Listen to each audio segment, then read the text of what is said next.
अस्सलाम वालेकुम। आज हमारे साथ है हिंदुस्तान का एक नायाब हीरा, दी कोहिनूर ऑफ इंडिया। ये बाहर से जितनी सख्त हैं, अंदर से उससे भी ज्यादा हार्ड हैं। और अर्नब की नादानी देखिए, वो इनको नारियल समझ बैठा। Everybody in India is scared of how good she is. Bengal की दीदी जो काली मां से नहीं डरती, वो भी इस गोरी मां से थर-थर कांपती है। जो लोग भारत माता की जय नहीं बोलते, वो भी सोनिया माता की जय खुल के बोलते हैं, चाहे फिर वो रोहिंग्या हो या बांग्लादेशी हो या पाकिस्तानी हो। जो लोग जनगण मन में बैठे रहते हैं, वो भी वोटिंग बूथ पे इनके लिए लाइन लगा के खड़े होते हैं। इतनी सिंपल, इतनी humble, I mean in fact Gandhi ji के चरखे पे जो खादी निकलती थी, ये उसी की बुनी हुई साड़ी पहनती हैं। खुद कंप्लीटली स्वदेशी हो गई और गांधी जी को स्विट्जरलैंड में, केमन आइलैंड्स में विदेश छोड़ाई। रिपब्लिक के एडिटर पे 200 FIR हो चुकी हैं। दैट्स 5 FIRs पर MP, क्योंकि एक पंजे में 5 उंगलियां होती हैं। Welcome, today we have with us the president of editors guild of India, Shrimati Sonia. Oh Sonia. Thank you, Antonio ji, for giving your precious time. Before we talk about Palghar, मैं आपसे कुछ पर्सनल सवाल पूछ सकता हूँ? Absolutely, and very well. आप FIR तो नहीं कर देंगी ना? Never, never. Thank you. तो राहुल जी जब पैदा हुए थे, तो कांग्रेस में कैसा माहौल था? उस समय तो कांग्रेस पार्टी में काफी डिमोरलाइजेशन थी और वर्कर्स के बीच में असंतोष थी। अच्छा, जब इंदिरा जी ने 71 में बांग्लादेश को लिबरेट किया था, बहुत बड़ी अचीवमेंट थी, तो आपने क्या बोला उनसे जाके? ये अचीवमेंट तो है, लेकिन आर्मी का अचीवमेंट है, सरकार का नहीं है। पर इमरजेंसी तो इंदिरा जी की अपनी अचीवमेंट थी।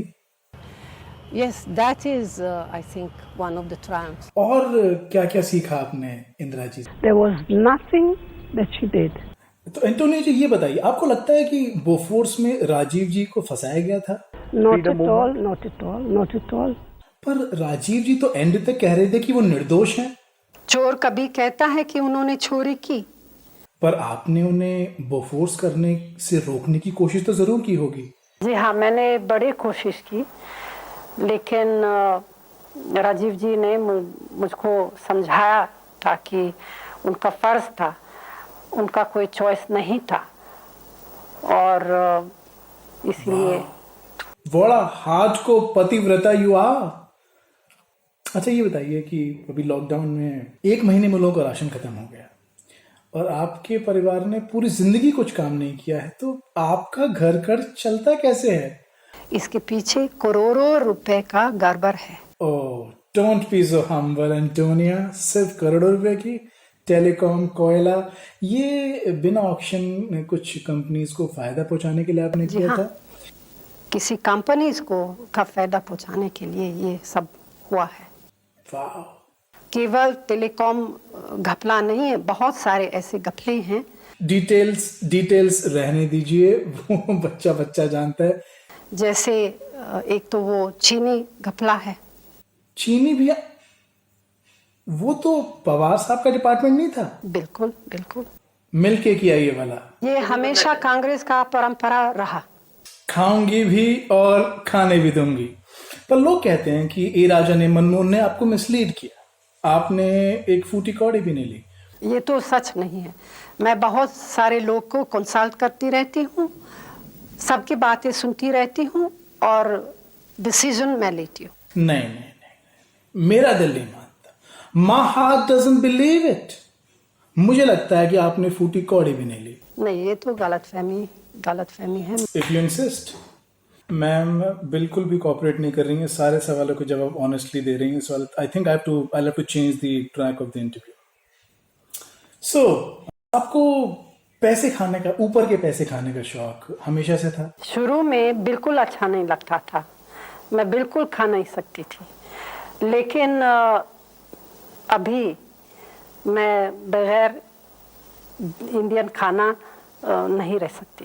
स्पीकिंग ऑफ खाना, नेशनल हेराल्ड केस में आप बेल पे हैं, आपको लगता है आपको जेल होगी? Never never. What makes you so confident? हमारे संविधान में ऐसा कोई प्रोविजन नहीं है। So Gandhis are above the law, पर अर्नब को जेल हो सकती है? बिल्कुल बिल्कुल। आप चाहती हैं कि उसे जेल हो? जरूर, जी हाँ। आपकी कॉन्शियंस हर्ट नहीं होती Maino ji? It doesn't trouble me. Do you have a conscience? Not at all. Are you sure? Absolutely. On that note हम लेंगे एक छोटा सा ब्रेक टू चेक हम पे कितनी एफआईआर हो चुकी हैं।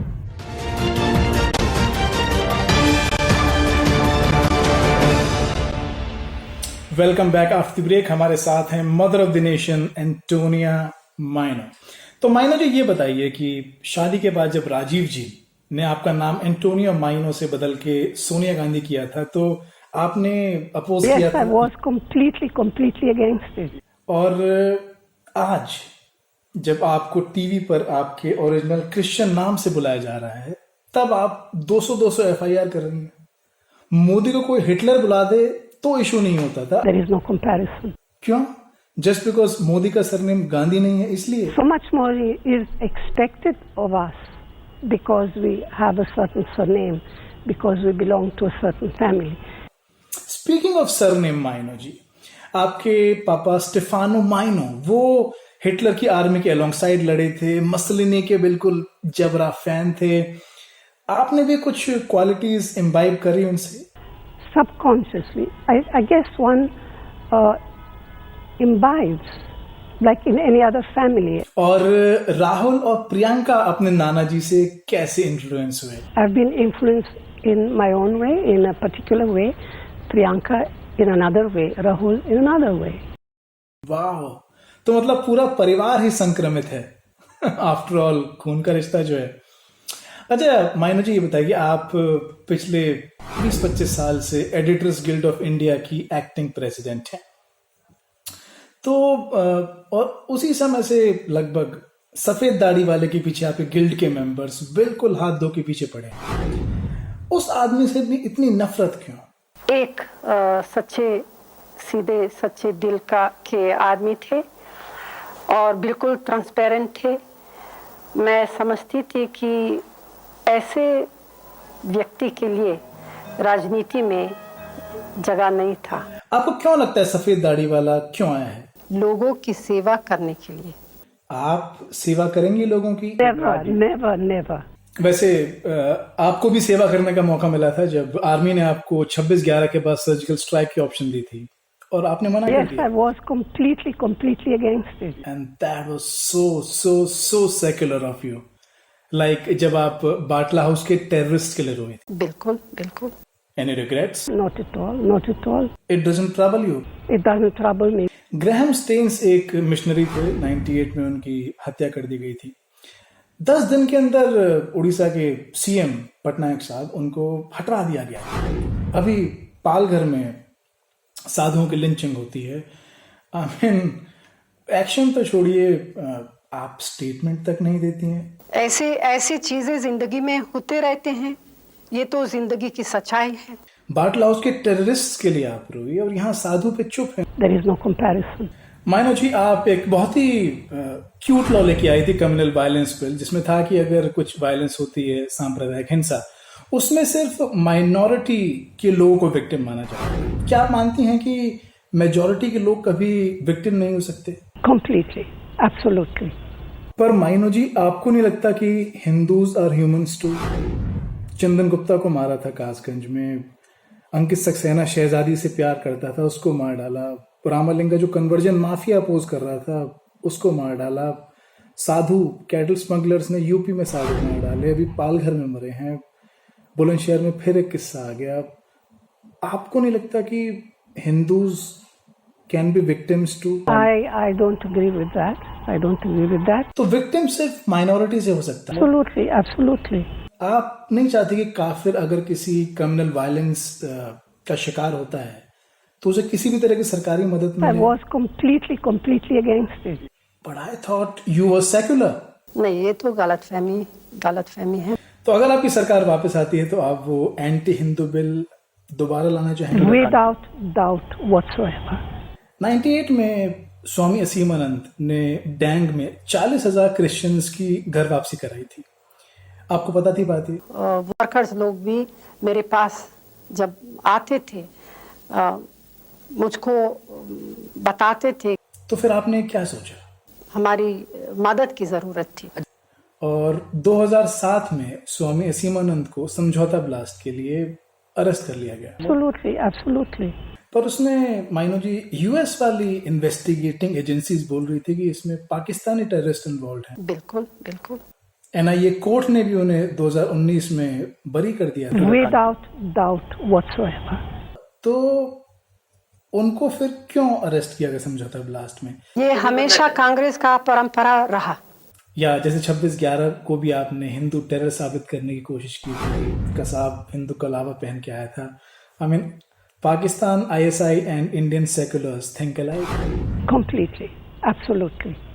तो स्वामी जी को सिर्फ इसलिए हटाया गया क्योंकि वो कन्वर्जेंस के रास्ते में रोड़ा थे। I will write it in my own book. Convergence to Christianity is okay, but ghar wapsi is not. There is no comparison. And that doesn't bother you? Not at all, not at all. Maino ji 2008 में भी स्वामी लक्ष्मानंद को कुछ converted tribals ने, जो Christianity में convert हुए थे, उन्होंने मार दिया था। डू यू थिंक वो इसलिए क्योंकि ही वाज अपोजिंग कन्वर्जेंस? बिल्कुल बिल्कुल। क्या आपको लगता है कि Palghar could also be related to missionary conversion? Well, let's see. On that note, we come to the end of this very candid conversation with Maino ji. Maino ji को इतना honest, इतना vulnerable, इतना candid शायद ही हमने किसी और interview में देखा है। Maino ji, thank you so much for your time. मैं निकलता हूं टू चेक मेरे पे कितनी FIR हो चुकी हैं। मीनवाइल आप लोग स्टडी कीजिए जोशुआ प्रोजेक्ट के बारे में, मिशनरी कन्वर्जेंस के बारे में, और एंड में बस यही कहना चाहूंगा कि Modi is fascist and Sonia माता की जय।